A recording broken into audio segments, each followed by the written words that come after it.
Hey everybody, my name is ChristopherOdd, and thanks to Paradox Interactive, I'm here to talk about the basics of combat in the Lamplighters League.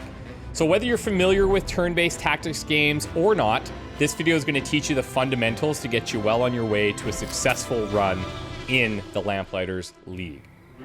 The first thing that you need to know is that agents start each round of combat with 2 action points, or as you'll commonly hear it referred to, AP.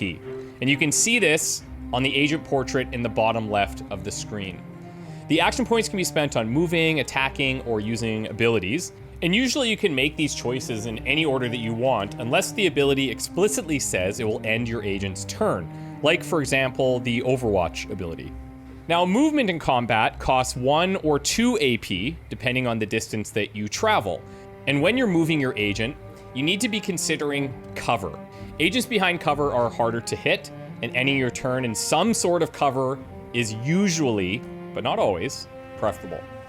The shield icon beside an object indicates whether it provides half or full cover.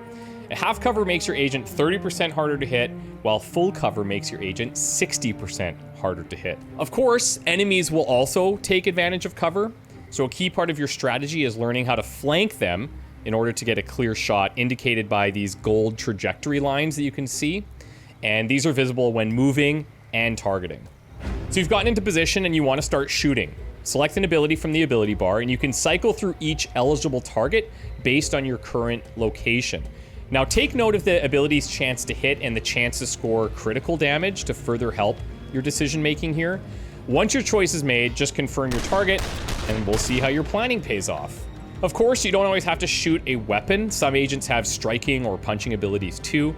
These are great because under normal circumstances, they cannot miss. Specific agents excel at using melee abilities too. For example, Ingrid, one of your starting agents, gets an extra action point after a kill so that she can chain melee kills together against enemies that would otherwise be unreachable. Moving over to the defensive side, what if you don't think your chances to hit an enemy are that great? Or enemies are a little too far away and you don't want to be the one to run at them?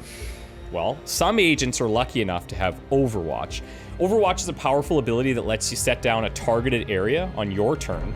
Then on the enemy's turn, the overwatching agent will attack the first enemy that moves or performs a hostile action within that targeted area. Staying with defense for a bit here, some agents can also gain evade stacks.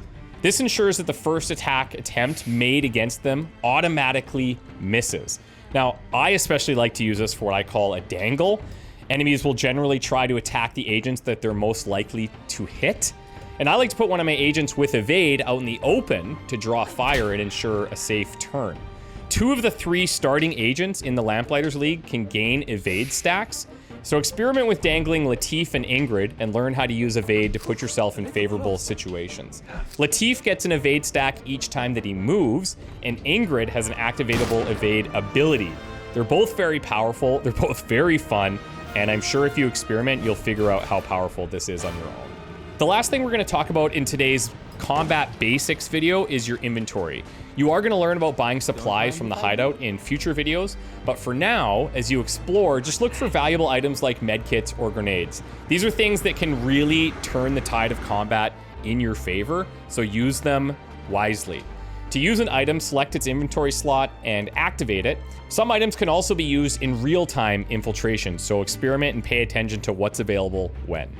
So now that you've got the combat basics down, thank you so much for taking the time to watch these videos. I'll be back with more advanced combat tips very soon, so if you want to see that, subscribe to this channel and my own over at youtube.com/ChristopherOdd to be notified of new uploads. There's going to be links in the video description for all things Lamplighters League, so be sure to check that out as well. Thanks again, everybody. Take care. We'll see you soon.